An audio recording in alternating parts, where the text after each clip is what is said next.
Charlie Parsons for Boxing Social in association with Empire Fight Store and Forged Irish Stout. We're down here. Wow. I mean, every time the gym visits, there's always a sauna in here. The turnout today was ridiculous. Plank challenge for 20 plus minutes, press up challenges, everything under the sun. Eddie, I suppose, firstly to you, an incredible turnout. Yeah, I mean, obviously Alex Gravel's doing a good job. We're working hard with our community projects, and this was a great example of, people coming together within the community. I mean, probably not the traditional way to motivate kids. I mean, like military today. Yeah, but at the end of the day, it depends what you want to breed, I think. If you want to breed winners, if you want to breed tough people, this is the kind of place where you do it. And, for those who haven't seen it, we had a press-up competition in here for the seniors, and on the floor was the plank competition. There was a young kid who was 7 who probably did the plank for 15 minutes.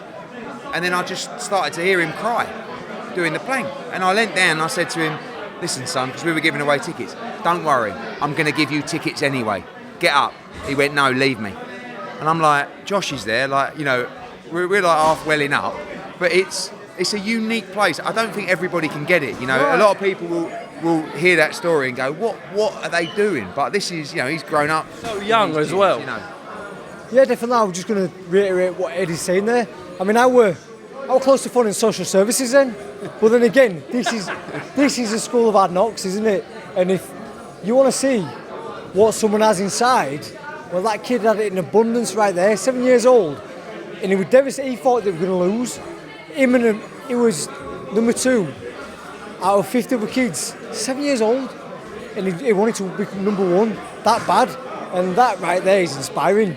So, in a world where everyone's getting a bit soft, everyone's getting a bit delicate these days, it just shows that there's these kids who've still got it in there. How much would have a visit like this benefited you back when you were going through the whole small hall circuit, and even before that, when you first started in the gyms? Gives these kids that motivation, right? They see people like yourself, Eddie, Sky, Giorgio coming in. It's that extra edge, right?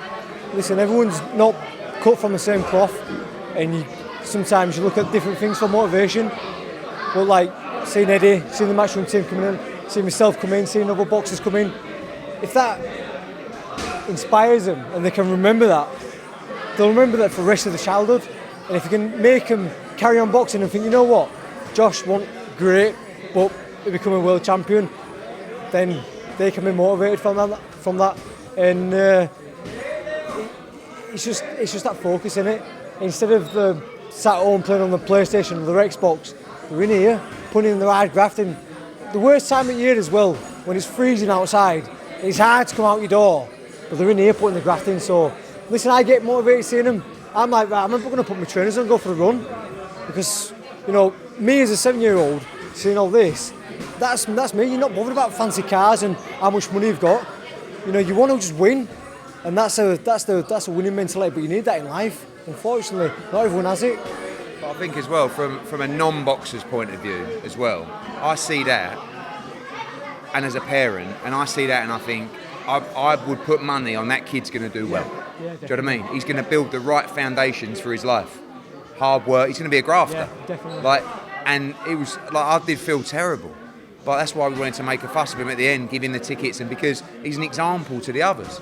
So when he goes home tonight, he actually lays in bed and goes, I've had a great day. I've achieved something. I'm part of the community, part of the family. So that was amazing. I mean, the whole place. I've never seen a club so busy. I know they knew we were coming down, but still, you see all the members down here. Unbelievable. So great little visit, and ready for bed for the press conference. Just very quickly, while I've got you together, it's about 400 degrees in here.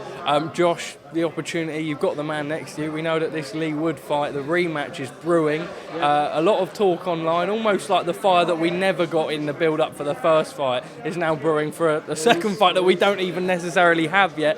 That's what you want next. Eddie, realistic to see next? Yeah, I think it's the fight, to be honest with you. I said to Josh today, Leigh has definitely got options, and so's Josh, to be fair. But the biggest fight for both is the rematch.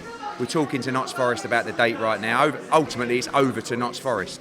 We've got a date that we've penciled in. We just need to secure that and lock it in. And my advice to Leigh Wood is to fight Josh Warrington. Honestly, I think with the history of the first fight, with how good the first fight was, with the controversy in some people's eyes, with the fan bases. That's a massive event for outdoors early summer. So we'll have to box it off with Notts Forest, but yeah, we want to get that fight made.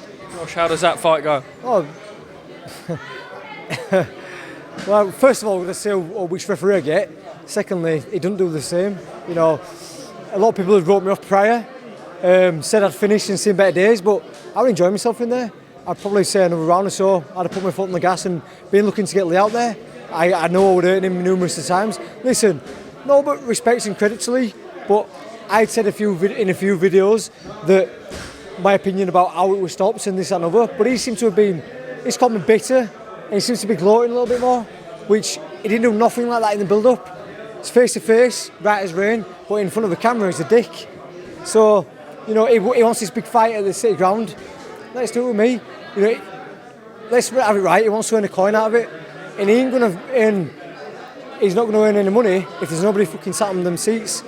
I've fought in 2 stadiums. I've got a fan base who will travel, but not only that, because of how it's finished, it's going to appeal to the neutrals as well.